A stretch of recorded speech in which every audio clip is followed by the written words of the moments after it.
Well, one day in 1990, I was sitting at my office at the Cato Institute and I received a phone call from my brother, Jeff. It was a little weird for him to be calling me in the middle of the day, but I didn't think too much about it. It turns out, though, that phone call really changed my life. Jeff was calling from the county jail in Spokane, Washington, where he had been arrested for growing marijuana. My first reaction was, how stupid of you to be engaged in this illegal activity. But I sort of thought, well, it's only marijuana, so, he won't be punished too badly. Unfortunately, I knew nothing about the fact that the war on drugs was in full swing and no drug offender was treated lightly.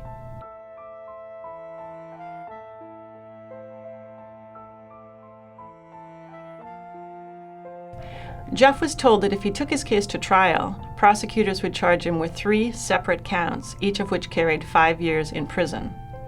And they said that if he was found guilty, they would ask the judge to stack those sentences so that Jeff would serve 15 years behind bars. There's no parole in the federal system anymore. The only way Jeff could get around that was if he pled guilty. And because he was guilty, he did agree to plea, and they offered him 5 years in prison.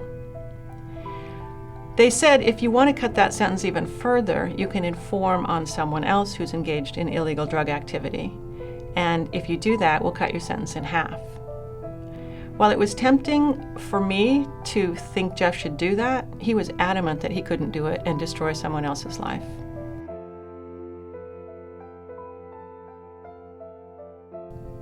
No one was safer or better off because Jeff went to prison. For a country that claims to love liberty, we have all too eagerly embraced incarceration and accepted the norm of double-digit prison sentences.